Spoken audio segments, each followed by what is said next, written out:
What's up, guys? Big Papa Drock back with another Raid Shadow Legends video. And guys, we've got a first time guest on the channel, and I am so excited because I have been talking to him for literally, I think, years at this point about doing a collab. And finally, we have figured out the time difference. We have made it happen. So guys, welcome the one and only YST to the channel. YST, how are you doing, brother? Happy to have you here.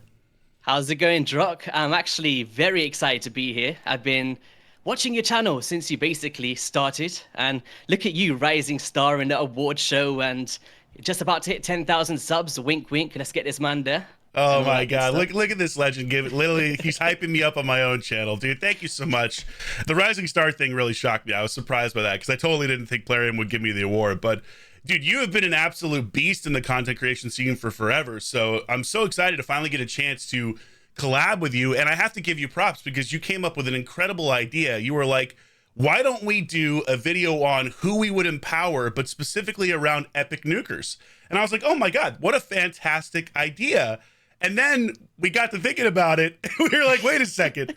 Does anybody, even think that I use epic nukers? Like, it's going to shock and surprise people. I actually know what epic champions are. So yeah, dude, love the idea. Do they exist? Yeah, do they exist? We're going to find out today because I'm going to have to, actually know what I'm talking about. So super, super excited to get into this. I think we're going to have some really great insights for people who haven't empowered their epic nuking champions yet.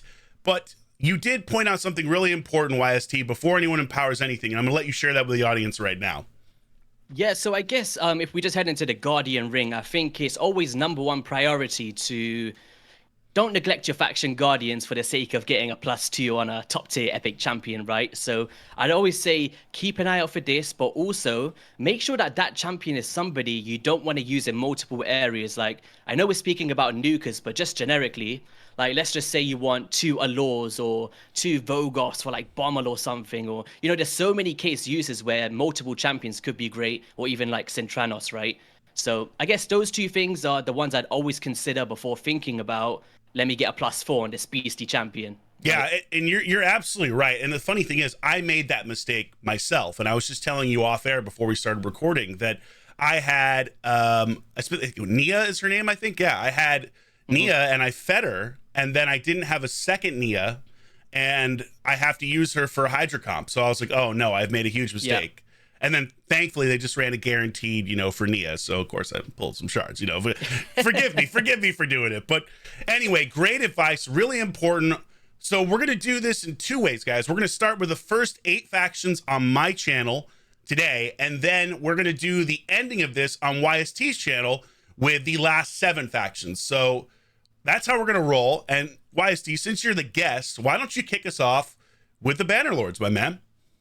Yes, so I did have a quick little look through the Bannerlords, and I was like, there's not really a crazy standout for me, I don't think, but there was a few that I looked at their damage multipliers and they did perform pretty well. I'd say the first one I'll note is actually a free one in Archmage Helmet. Just was the top there, and we get him for free from the Doom Tower, and many players might not know that he's actually got a 6 times multiplier on that first hit that he does with Time Slip, which is godlike, and then he leads into a 3.5 multiplier AoE if that attack is critical, with an AoE stun. So you talk about progression in Arena, Tag Team Arena, he's immune to 10 meter effects as well, which is cool, Doom Tower comps or Faction Wars. I just think he's a great champion for any place to invest in, especially that time when you get him from the Doom Tower. So he actually gets empowered from, I think it's what's his name? I know this Giscard. Giscard, no, right? No, not Giscard, but another G champion. It's Gerhard the Stone.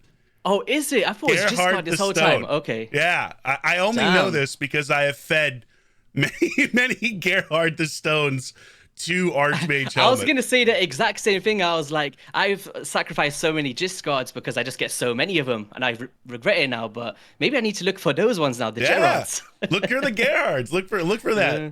It's funny that you mentioned him because when I was looking to kind of remind myself of what epic champions are out there, I was like, man, I wonder if Archmage would be the pick for this faction. But I didn't bother to look up his multipliers, so I'm glad that you did, because when I was looking at Bannerlords, I was like, I honestly don't know who to pick from a nuking standpoint here. So I think I would go with your pick as well. I think Archmage is kind of the Yeah. one. It's a weird one because we don't traditionally think of him as a damage dealer. Like for ages, I was like, we build the crit rate just to enable the kit to stun enemies. But surprisingly, I was like, wow, okay, maybe I need to build him for damage now and see how he can smack. But is there any kind of other champions here that really stands out to you? I've got like one or two rare kits in these Yeah. ones. There are a couple that I think of that I've run across and like that I'll use in Cursed City and stuff like that. So Giscard would be one. Okay. You know, you can do a little bit of damage with him, though I don't think it's, you know, anything insane, but he does have an AoE. And then the other one for me is actually Eolfrig, who I use on Okay. my free to play account, just because he's got a turn meter boost as well as an increased attack. So I use that, and then I'll lead into his AoE as well. I don't think he hits super hard. I haven't looked up his multipliers. Yeah. But also the other thing I like about him is he has a speed aura. So that's kind of why I like Eolfrig, at least from an epic standpoint. But again, I don't think this faction is really known for having that god tier nuking epic. So it is a really tough one to be like, oh man, I'm Yeah. super stoked that I pulled a bunch of Eolfrigs or Giscards. Yeah, I think the ones that I noted was quickly Rowan of just for clan boss with her A3. I think she does perform. Is actually a really hard hitter on a 4-time one, and she's got multi hits on every skill. So great for Giant Slayer, great for Phantom Touch. And then the other one was Knight Errant. Actually had some pretty good damage on all of his skills, but it's just all single target stuff, as far as I'm aware. So Yeah. you know, it like that A1 actually hits really hard. He ignores 30% of defense of it, which is pretty good, but not the craziest champions in this faction for sure. For Yeah, damage. that's always the tough thing, right? When you have only single target, you can do a ton of damage, but single target is so rough, especially in today's meta. Unless again, Yeah. like you're looking at stuff like Fire Knight or Clan Boss, where it does make a lot of sense. So, all right, good start, good start. We're gonna pop over to High Elves now, and I'll give my choice. This was another one that I looked through, and I was like, who would I go with here? And I feel like there are a couple hypothetical options from my perspective of like, okay, yeah, this is someone I would want to nuke with. This is someone I would build a team around. But I think I'm a little torn here, and maybe you can help me out. I think I'm gonna go with Skuramis, and Okay. maybe that's the wrong choice because the other one I'll just tell you now that I was thinking of was Ethelyn. Just because Yeah. the void affinity, but I'm rolling with Skuramis just because I do use him a lot in Cursed City, and I love the ability. I believe he has an ability to provoke everyone. Yeah, so he has not only an ability to hit hard with the A2, but also can throw out a little bit of control with the AOE provoke, and then get a little counter attack. So tell me, am I completely off base here? I mean, what do you think? Or who No, would I you roll think- with? Personally, for me, my first pick would be the same one that you mentioned, the Evelyn the Golden. Got it. Yep. I think Evelyn the Golden, he's kind of like a take on Gembo the Dishonored or Slixus, right? Because increased crit damage, increased accuracy, we grant extra turns, block active skills. And fun fact, guys, I believe he's the only AoE block active skills champion in the game, which is actually pretty unique. So, yeah, I think he definitely holds that value for me personally for the damage dealer. I can see that. I can see that. And he's a void, so it makes sense. I think you're right here. Yeah, but I think the Skiramis is someone not to underrate. Like, I know that Ash is a huge fan of Skiramis as well. And, you know, you talk about the Hydra boss, and it's not just the damage stats we're getting for him, we're also getting speed, we're getting resistance, accuracy. So, the actually empowering him is giving him so much more value than just the damage, too. So, Yeah. yes, pretty cool. That's a really good point, actually, because you are getting, I mean, think, what are you getting for epic empowerment? I know what you get for legendary, but if you go in here and you look up the stats increase, It's quite a big chunk, to be fair, the 4-star bonus. yeah, 40% if I just move our stuff out of the way. Whoop, we're switching around. There we go. Yeah, just keep rolling around. Perfect. High level production on my channel, guys. Super high level production. Yeah, so you get the same bonus for HP, attack, and defense as you do for legendaries, and you're really not getting much of a difference when it looks at accuracy and resistance. Only what, 15 difference between a fully empowered epic versus a fully empowered legendary. So it's a big Pretty deal. good stuff, man. I mean, it is a big deal, this epic empowerment. I like the way they've done this. Yeah, I'm really glad they finally put this in, like for a bunch of Do you know different what? reasons. Just to throw in there as well, like a bit of controversy for like a mid-video segment. Let's hear it. What would you think about rare empowerment? Would you be a fan of that if that came in the game? Why not? Why not? At this You point, just take it, right? sure. Yeah. I'll take any opportunity to increase the power level of my champions because there's been such incredible power creep for Mm-hmm. legendaries and now mythicals that I think Mm-hmm. it's never a bad thing. First off, like for people like me who have a million of these champions, of course we're going to be able to empower them. But for people who are free to play or low spenders, it's a really great way for them to have an easier time doing some of the content. And look, they have added content to this game that even I struggle to do, consistently. Like a great example of this is Cursed City Hard. Like I haven't invested the time and really gearing every single champion and the best stuff for this, and a lot of them require epic champions, some of these levels, so, or rares. So I say like bring it into the game. Why not? Let us empower rares. 100%. I would love to see a +4 Bellower. I mean, I will never forget the first time I got nuked by a Bellower when I was a young wee raid lad, and I was like, what the hell just happened? And I was in the arena and I was like, dude, I just got annihilated. Like I'm cooked. Yeah. I'm cooked. So yes, I am in favor of it. I assume you are as well. Yeah, I am, especially like you talk about, the catch-up mechanics, especially with secret rooms. It could be so hard for players trying to get their legendary champions, right? So making, like, you summoning Asians for 2x every other month or whatever, and you get so many rares, and I just feed a bunch of them. I'd just rather have some powerful ones, right? Yep. I feel the same way. Some of these secret rooms are super hard when they're rare only, so... All right, good. Well, who knows? Maybe Plarium watches this and they're like, you know what? YST suggested it, Drock seconded it, and we definitely appreciate his opinion on anything other than sheep. So we're in. We're in. Oh, wait. Oh, do you know what? I got one more time to speak in high elves, but I brought you a gift. Yeah. Right? Oh, God. Well, great, of course. I don't even have this thing. You don't have the sheep. Bah!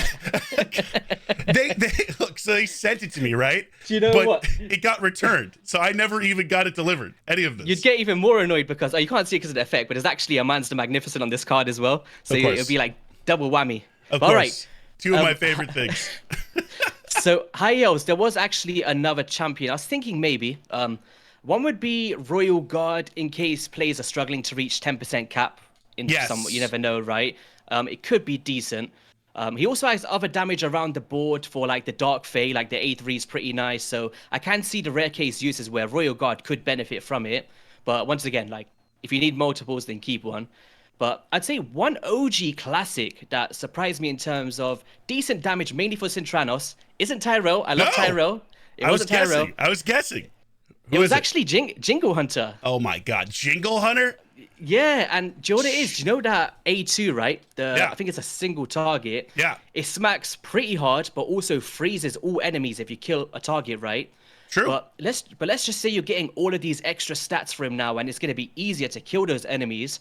Instant Tranos, that could be clutch for freezing up some waves. So, yeah, I thought he'd be a nice little throw-in. You know what? You actually make a really good point here because he's definitely wrecked me, I think, in Cursed City on my free-to-play a couple times. There are a couple levels that have, I think, 2 Jingle Hunters, and one of them will just dominate me. So, yeah, what a nice under-the-radar pick. I'm going to add one more under-the-radar pick as well that I was thinking about, and that's Neldor, actually.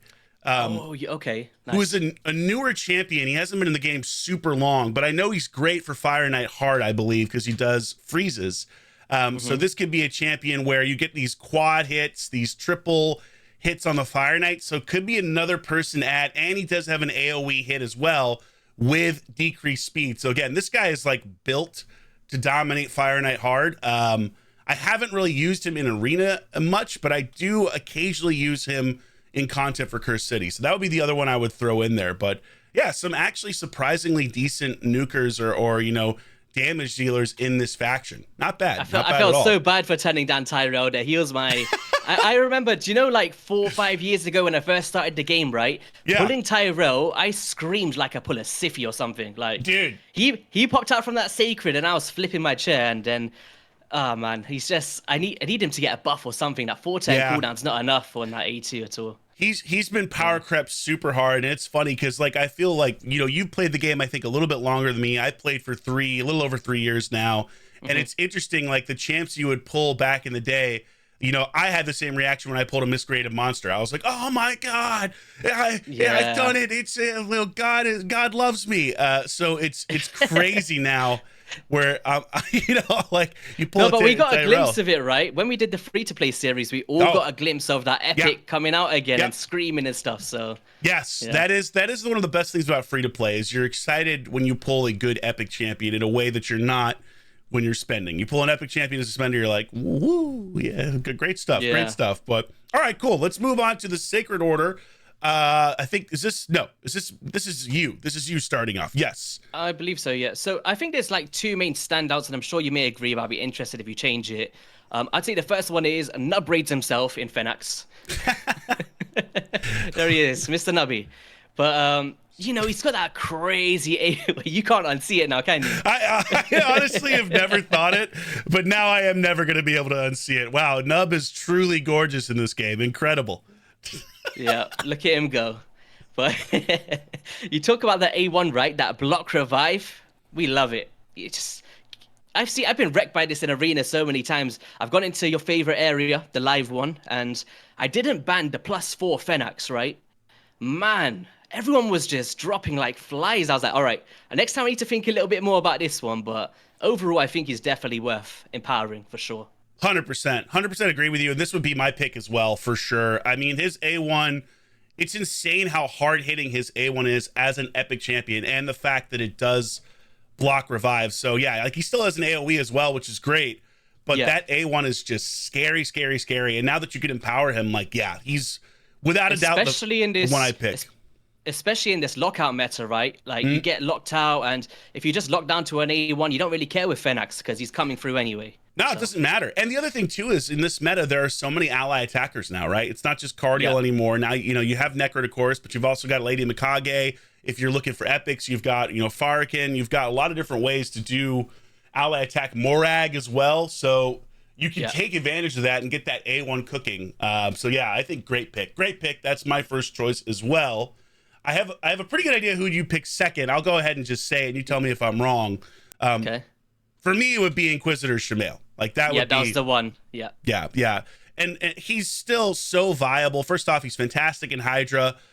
He's absolutely used still a lot in Classic Arena. Like I don't play that as much anymore, but you can do nasty damage with him. And the ability to make sure you can't get feared, which is fantastic. The multi-hits where he's ignoring defense on the A2. He's kind of nasty. Like I think Shamail is still absolutely a fantastic nuker and well worth of empowering. Yeah, I remember back when Doom Tower was first switching through the rotations, right? And Inquisitor just had that A2 that could just chunk down. Do you know that Rotos and Siffy wave, that annoying one? Yes. There was like one time I was trying to be, I think it was a Dark Fade rotation for the first time, and I had to build up multiple Inquisitors to take out those bloody Siffies so I can kill the Rotos and stuff as well. And he was the key for that. It's a monster A2.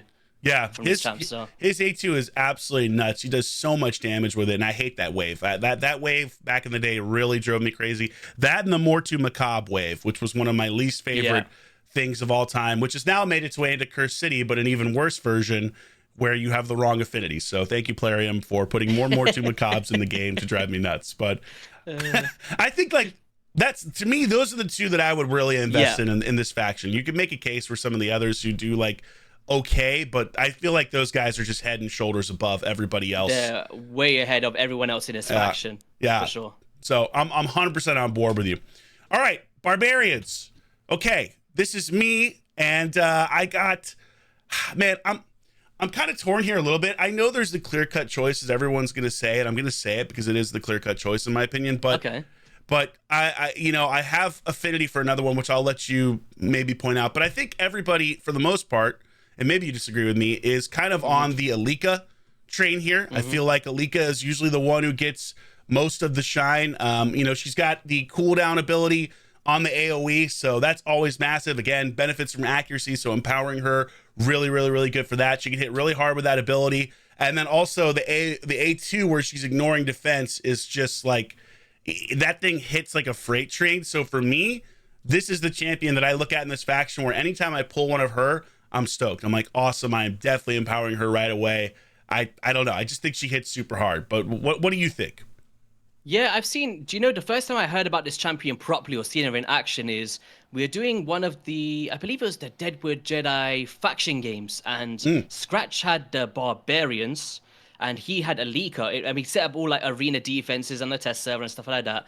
And I remember facing him, right, and he absolutely whooped me with a leaker, and I was like, "All right, hold up a second here. Like, let me look at this champion properly." And you can't deny that she is one of the most powerful epic nukers in this game. However, I've still not used her since then, so I need to try it out.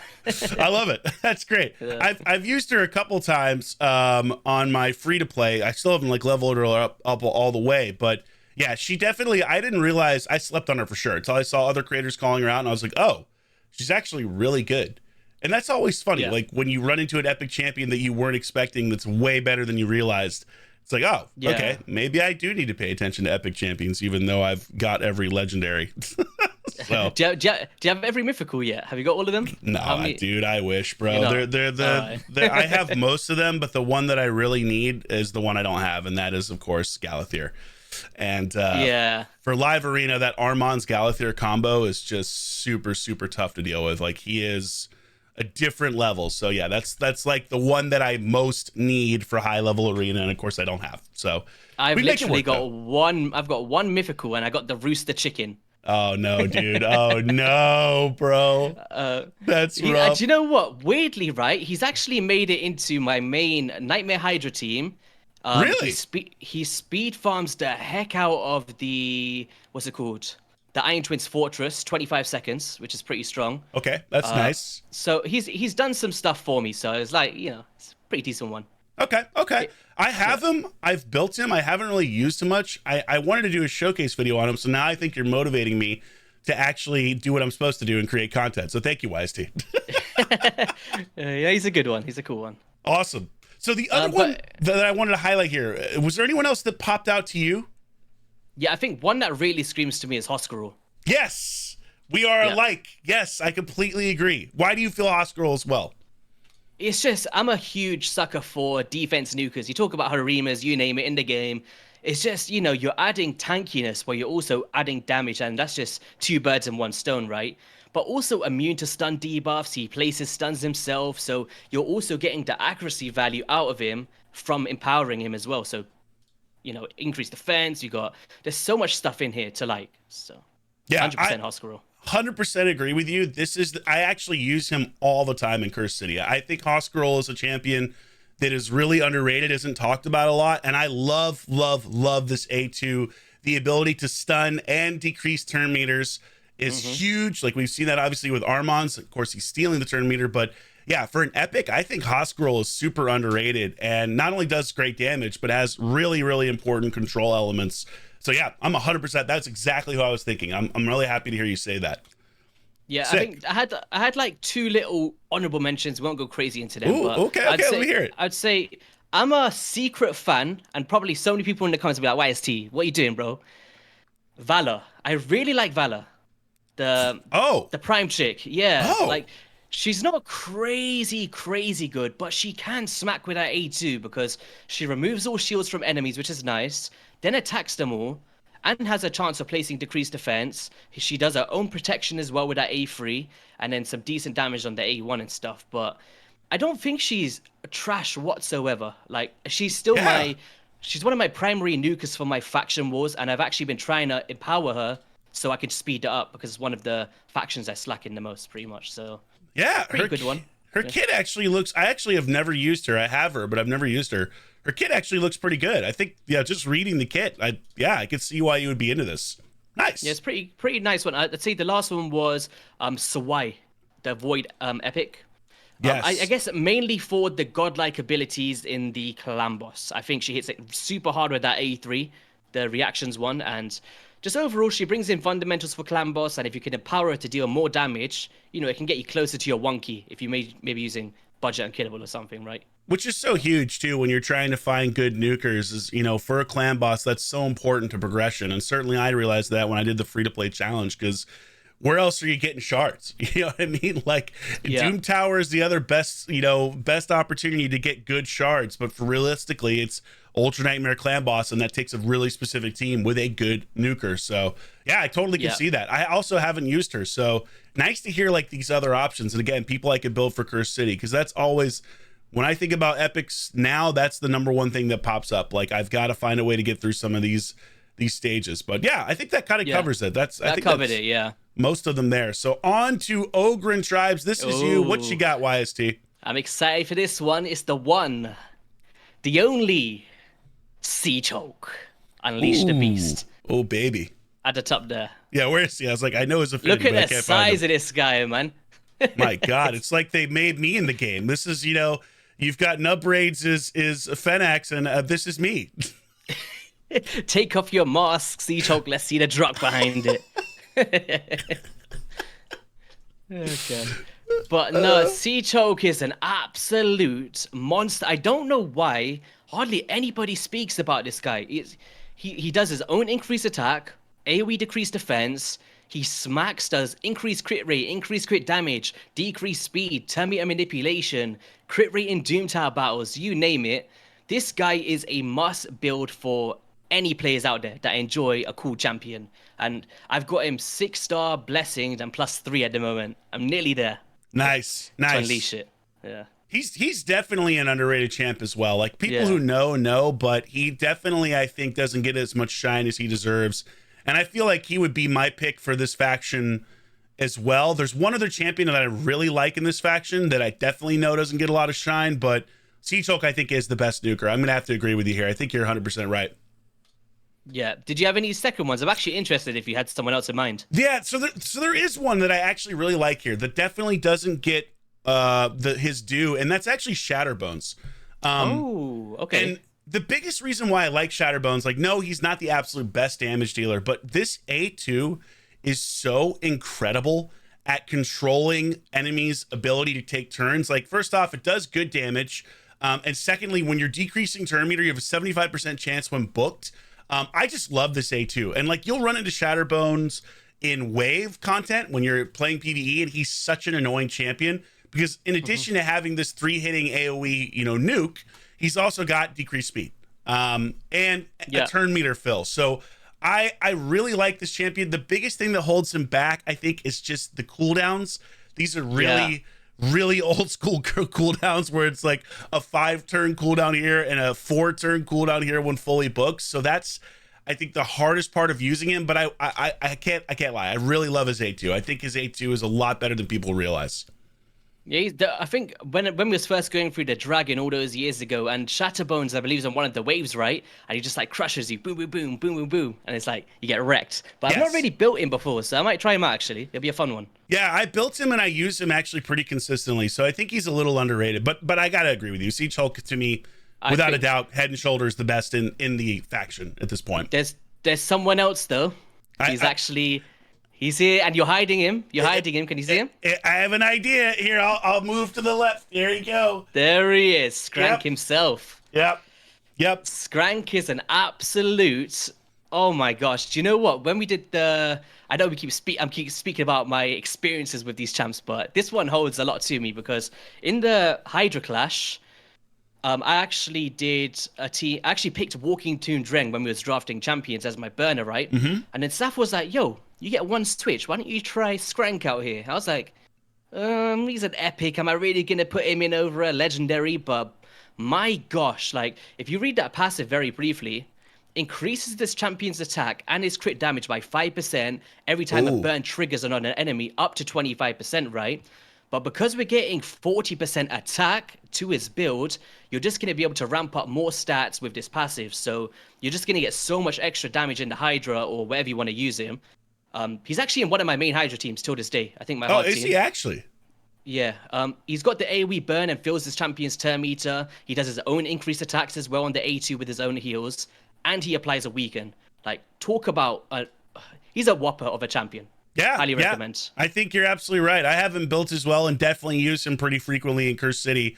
So yeah, 100% on board. I think this is a great pick. I didn't realize his passive was as good. Actually, I did not realize It's that. very nice, yeah. Yeah, that It's matters a slightly lot. scaling champions, right? It's like how those Harimas or the ninjas, when they just gradually over time, the more that you trigger something, the more powerful they get. So Yeah, I definitely recommend it for players in Hydra, at least if you don't want to use them as a main nuker. But there absolutely. was there was one little sneaky champion, I guess is a bit of a fun one for people that's like me and builds up weird champions.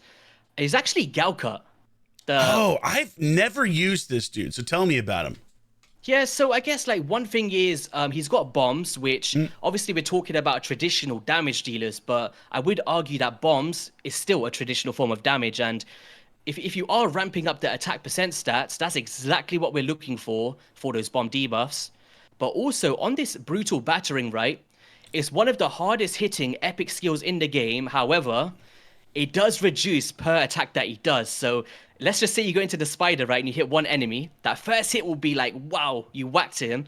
And then by the time you get down to that last spiderling, it's like 0 damage. So, Dude, I've it's a never funny one. ever Yeah. seen a skill like that. That is crazy.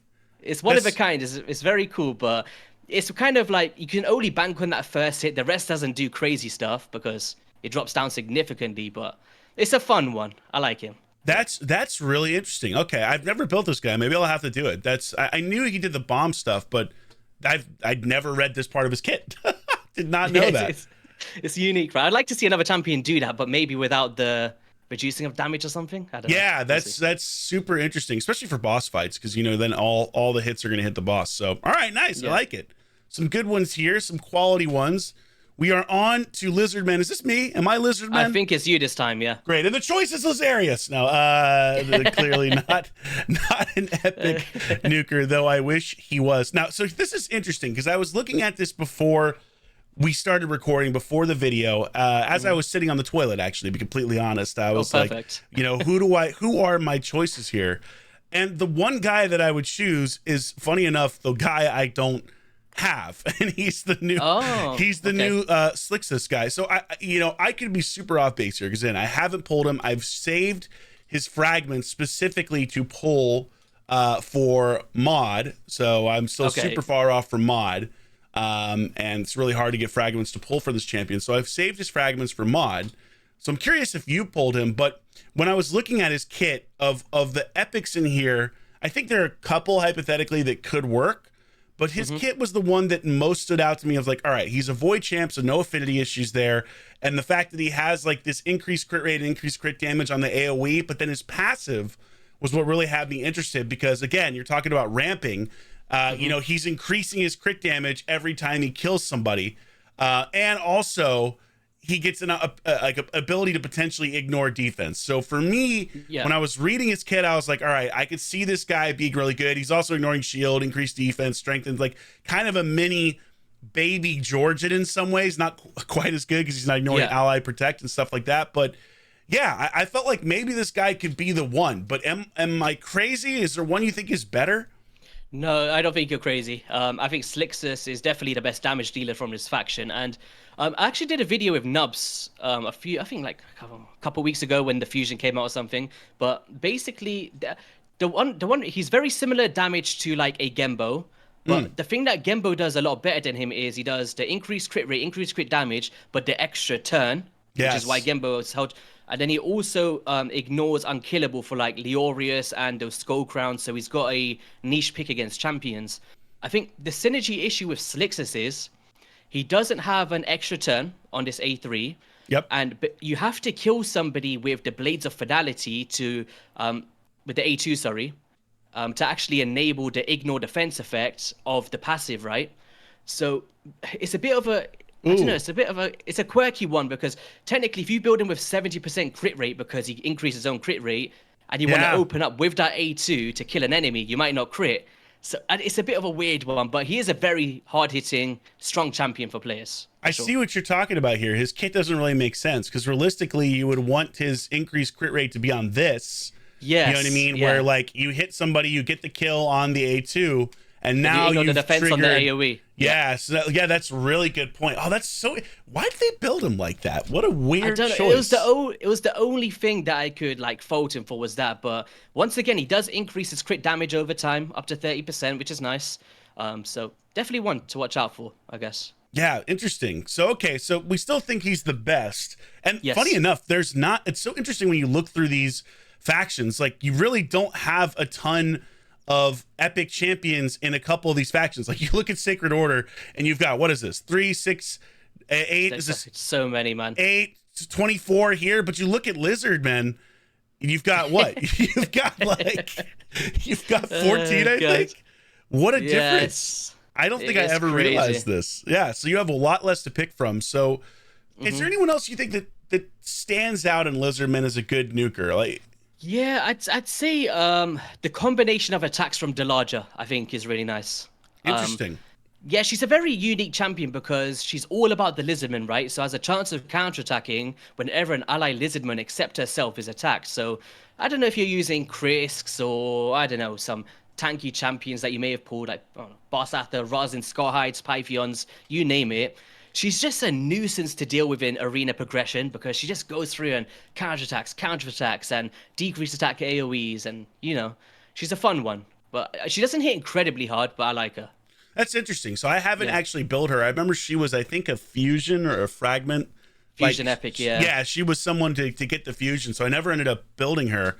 Interesting artwork, too. I actually haven't looked at this champion, but okay, I didn't know about this passive. That's kind of unique. That's great for Faction Wars, though, for sure. Yeah, really strong for Faction Wars, yeah. Certainly justify empowering her for that. And you think or about even like sorry, not to cut you in, but even like the Sintranos runes of, like, I don't know, you might need Lizardman, right, or something, and you know, if you've got a bunch of top tier Lizardmen like Barsathas or whoever that may be, the Krokmars of this world, she'll just fit straight into those comps and just whack out people that hate you, right? Yeah, absolutely. And the thing that and this kind of like supports what you were saying, the thing I was going to point out is you get several of these champions for free, right? You get, a lot of people get Jizzo, or Jizzo's a login champ, right? Or a progression champ or something like that. So you get Jizzo, you get Broadmaw from a fusion. So you're going to have multiple different lizard champs that are pretty solid to work with here. Do you get any of these other ones for free? I can't remember. Do you get, Razin? You get Razin, of course. Razin, yeah. So, and I'm actually stuck on this mission on the free to play. This mission, I hate this mission, by the way. Are you still playing the free to play? Oh, that's cool. Dude, I'm still playing it every day. Nice. Every night. I have not missed a single day. And it is hilarious, completely, off topic for the video, but I have to share it. This damn mission is impossible. This stupid Razin mission, because I can't pull one specific rare. I have every rare that I need, and the one rare I can't pull, I don't even know what faction this dumb rare is in. It's Channeler. What faction Channeler. What is Channeler, and why can't I pull a Channeler? What is Channeler's the Skinwalker, right? Is he Skinwalker? I think so. I hate this freaking champion, YST. There he is. The spirit dude. Damn this champion. Why can't I pull this? I've pulled so many shards at this point. I can't pull them. So I can't do this fusion. It's like, I'm stuck. Bro, imagine, for me as well, even with Lady Mikage right now, I don't even have her, because I don't have Fighter Gun Isbel, and I choose her for a fusion. Everyone's like, why didn't you just showcase Mikage with this Shadowkin? I'm like, I don't have it. I don't have her. You know what? I've got plenty of her. Let me give one to you. I've got 4 of her. Let's see. Oh, duh, look at this flex. All you got to do is start opening up that credit card and swiping, baby. Just swipe that Mikage. You got Toshiro as well. I'm jealous. That's my most wanted. I actually just pulled him, so maybe we could do a video on how to build him, because I want to do a showcase on him. I've heard he's really good for Hydra, right? Is that correct? I think when I was speaking with Nose before, I think he's a part of one of the best non-Trunda teams out there. And he does some crazy, because what it is, like similar to the scaling stuff we mentioned earlier, he scales and scales and scales, and by the time that he ramps up with that A2, it is just, you can't stop him. Like, look at the damage increase there. It's nuts. Okay, so main form is better than second form then for Hydra? It's completely off topic, but I'm taking the advice when I can get it. No, so basically one thing that is worth noting with this champion is, if you switch into this secondary form, right, you actually lose all of the stats you've ramped up in his base form, so you want to lock him down to that first one for Hydra. Wow, see, I learned something new. I literally just pulled him the other day. I haven't built him yet, so this is great. Okay, good. Total, what a fun little bonus piece of content for you guys here. We're talking about epic empowerments, and I'm like, wait. Talk to me about mythicals. What a Drock thing to do. I am Do you know sorry, what it is, YST. guys? This collab has been so overdue. We're just getting it all out here. It's like 10 videos in one. Just talk about everything. I mean, it's funny because people don't realize we have actually messaged, dating back, I think, to like when we met at TwitchCon. If you guys didn't know, fun story. I was sitting playing Smash Bros at TwitchCon last year, so this is over a year ago, or about a year ago, I should say. And all of a sudden, I'm playing Smash Bros, and YST comes up out of nowhere. He's like, "Yo, Drock." I'm like, "Oh, dude, how are you, man? God. Good to meet you." And you'd flown, you live what, in England, right? Or something like that? Or you live in Europe. So you'd flown all the way over, and it was such a fun surprise because you were the first raid streamer that I ever met in person, which was YST. So really? Oh, that's yeah, cool. first one. And I was really still getting going on the content journey then.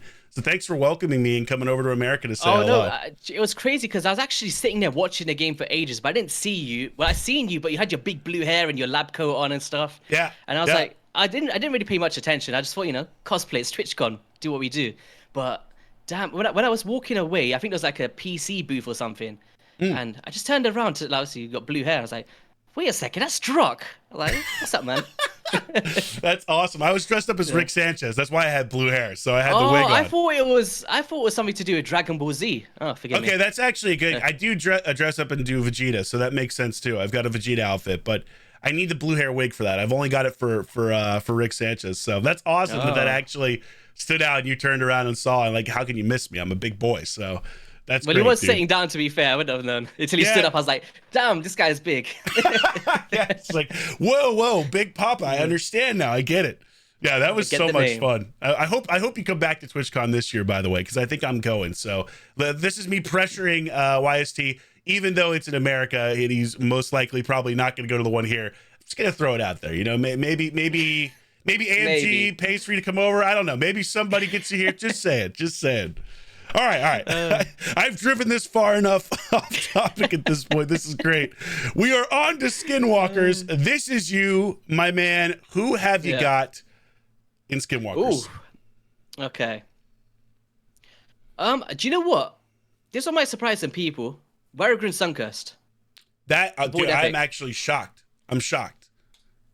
Really? Interesting. Tell me about him, because I've never used him. This guy's a menace. Like, me and Saf are huge fans of Varigran. It was like, there was a time where he was a part of a fusion, and I actually, for a split second, I thought I want to keep this guy with a fusion. Like, that's how cool he is. But, wow. Yeah, so with the, he's basically, what's the best way to put this?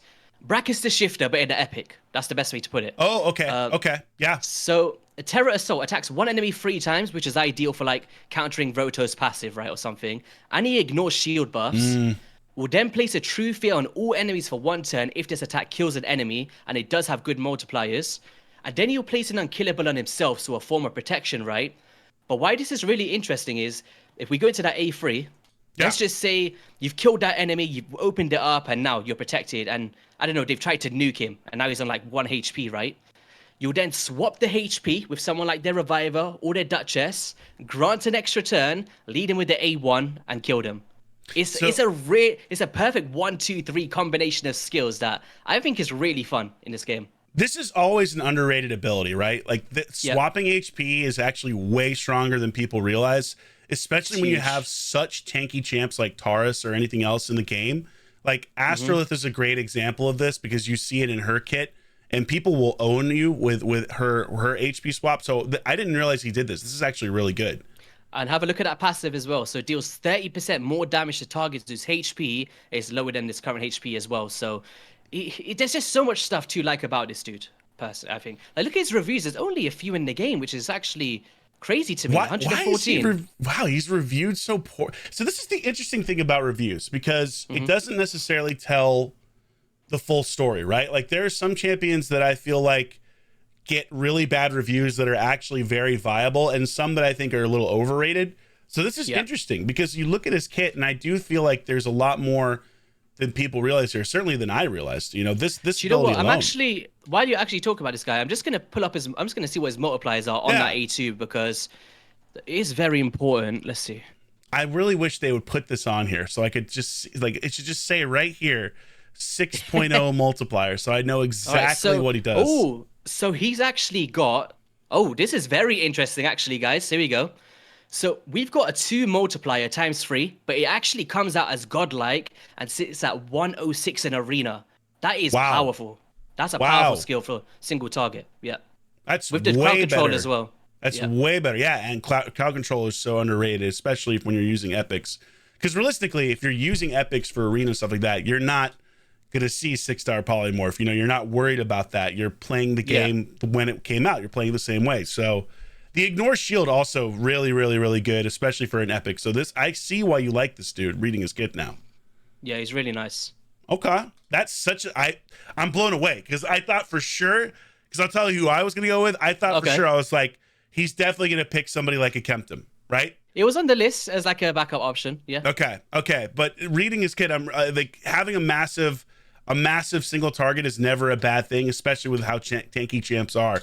I think for me, I'm still in a Kempton man, but I haven't used Wergren, so I can only say this from my perspective. But what I like about a Kempton, so first and foremost, you do have a speed aura, which I think is always great when you're looking in arena and is underrated for sure.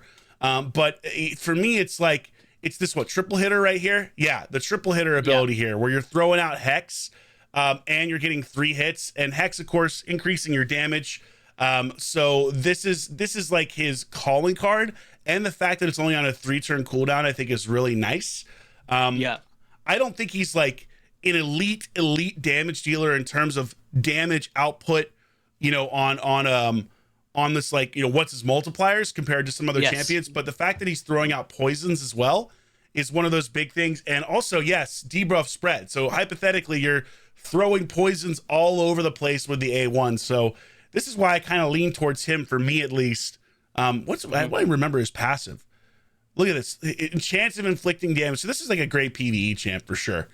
You know what I mean? Great for Hydra, spiders. He's very, very... He's a part of some really cool speed farm spider teams, actually.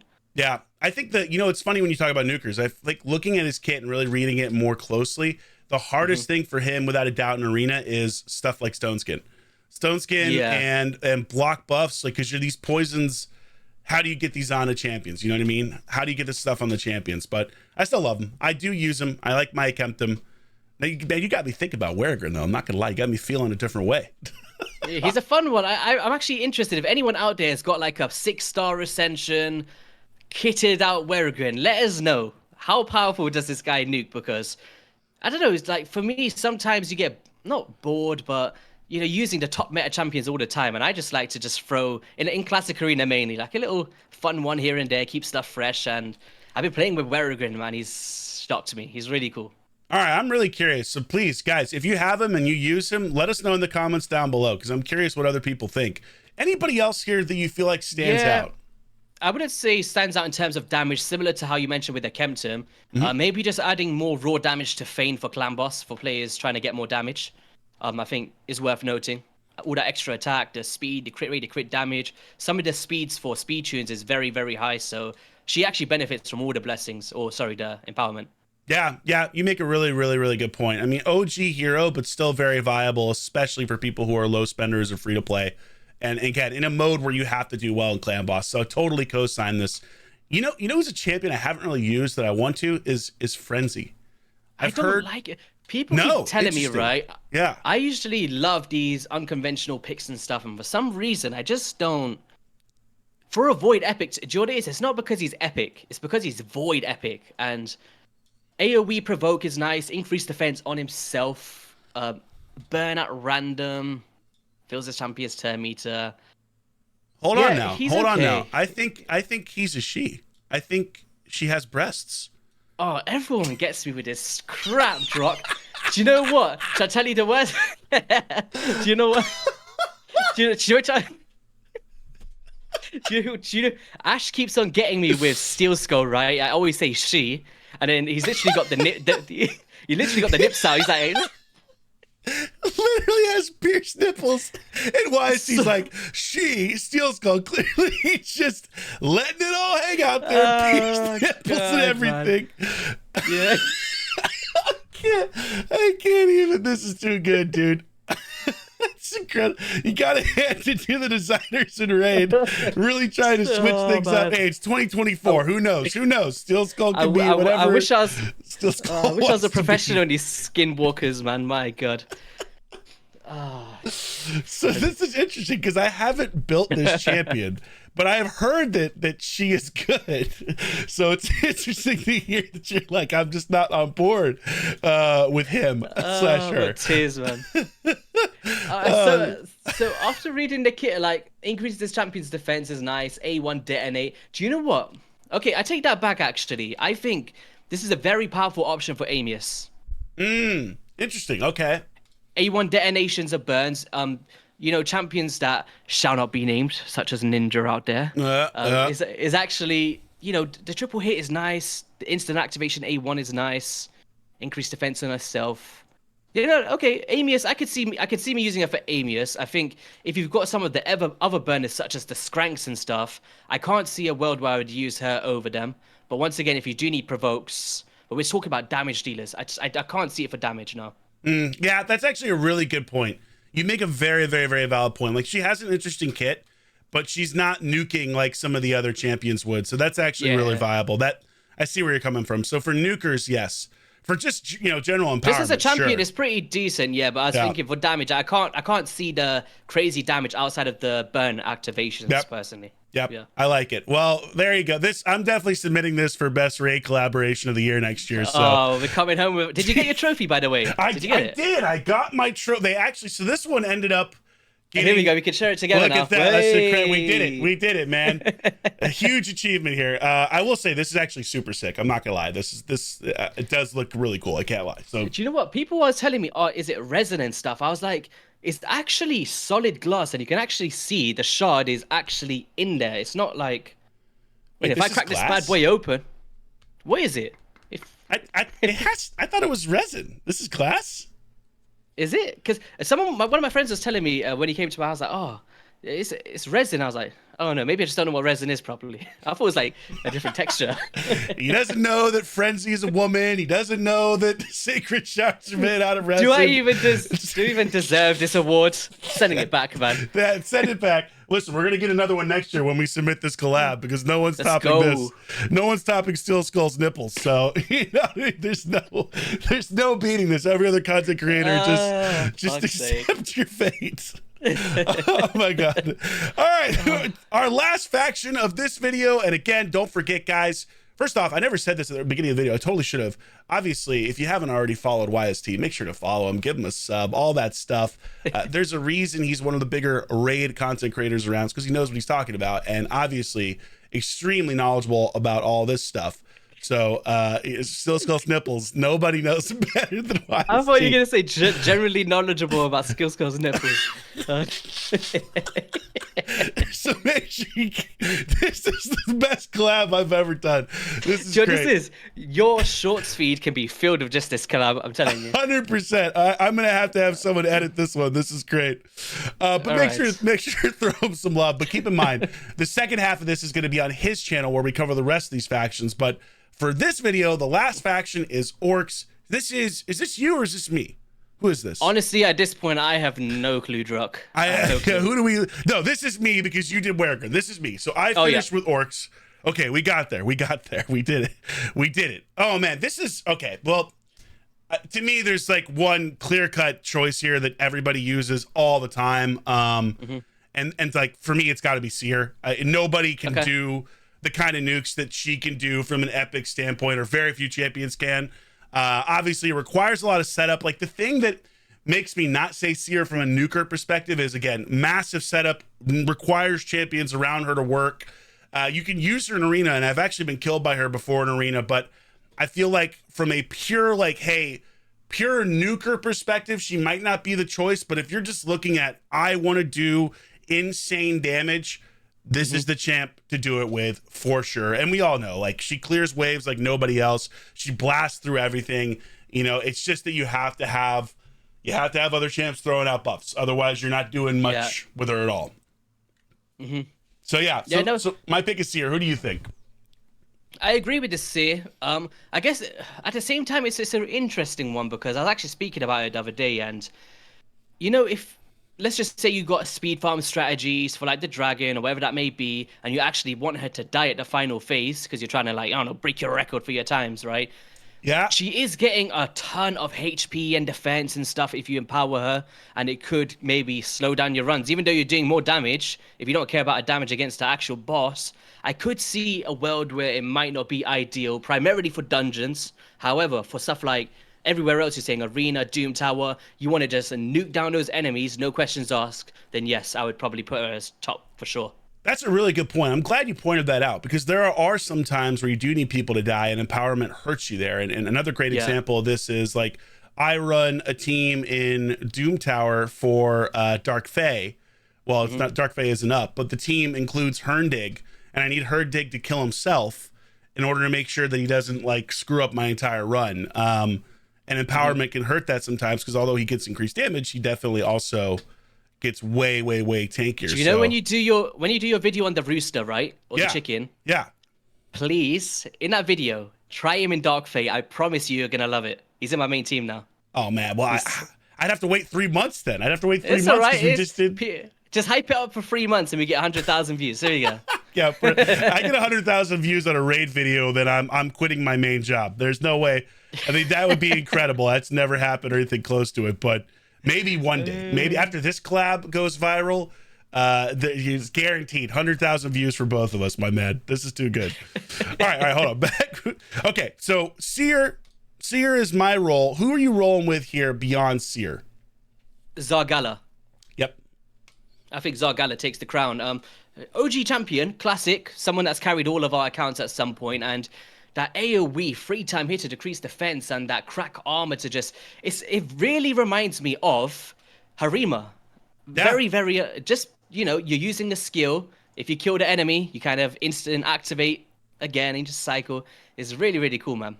Yeah, it's interesting. It's so funny when you look at OG champs, right? Because there's some that have been so incredibly outclassed they are just completely not usable anymore in like newer content. And then you have stuff like Zargala where it's like, yeah, OG champ, but still really damn good. And I have an empowered Zargala, and like you said, I use this champion all the time in Curse City because these two abilities are nuts. You know, these are nuts. So yeah, they're really cool. Yeah, super agree. The increased accuracy, huge here for getting the decreased defense. So yeah, I think she's great to empower. Those are my picks as well. Zargala and Seer. That's how I roll. I had like just like very briefly Tuhawk the Wanderer, the Void Epic. I think you go really Tuhawk. Nice. Yeah. It's just because the AoE, the crease, is it this guy? Oh wait, am I going crazy here? No, it is. So I was gonna say Duck, who's maybe who you're thinking about, decreased attack, decreased defense, or it could no. I think it was this guy. Oh no, it was this guy. So the Clever Brutality, the A3, right? The one that steals the turn meter. It actually smacks very nicely, but he does have decreased speed and increased speed on himself as well. It's pretty fun for Dark Fae. It just came to mind because we just spoke about Dark Fae, but yes. Pretty cool.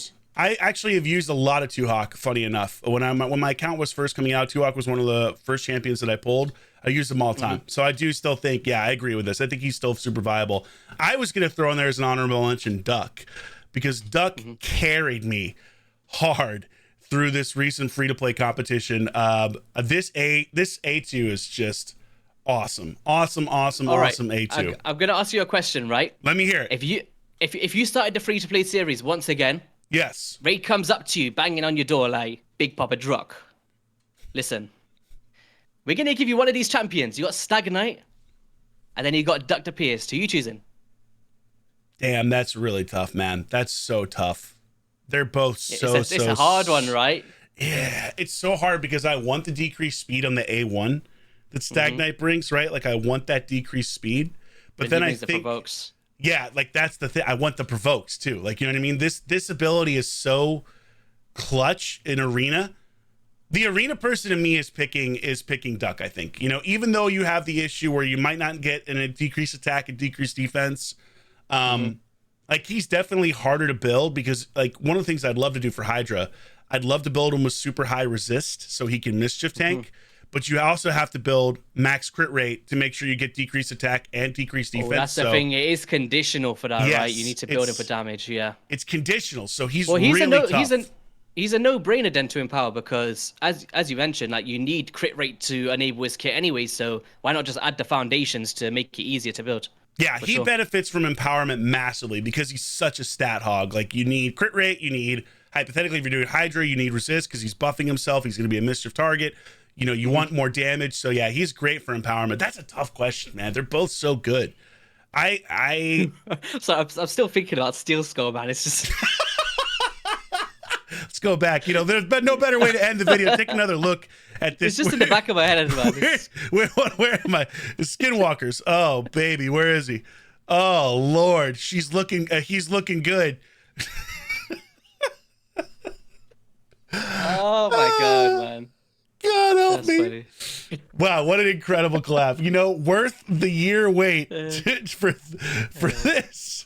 And I think that's it, dude. We did it. We covered all 8 factions that we were going to cover in this video. Halfway there, man. Halfway there. So now we're going to record the second half of this video, which is going to be great. So I'm stoked for that. But I'll just end this video by saying, guys, please make sure to drop a sub to YST. If you enjoyed this collab, let us know in the comments down below. Frankly, if you don't enjoy this collab, I think you're crazy because what other raid creators are going to talk about Steel Skull's nipples, are going to bust out masks? All right, you know, like, come on. Like, this was an elite collab. You got to give it to us. So, YST, dude, thank you so much for coming on the channel. I'm so glad that after such a long time of talking about this, we finally actually did it. And, man, I will never forget this collab for as long as I live, for sure. So, man. Thank you so much, dude. Anything you want to say to the audience before we go? Oh no, just appreciate you having me on. Looking forward to this next 7. It should be eventful and definitely well overdue. And let's not make it too long for the next one, I guess. 100% agree with you, brother. All right, guys, drop him a sub. Nice to see you all. It's been a pleasure. Big Papa Drock and YST out.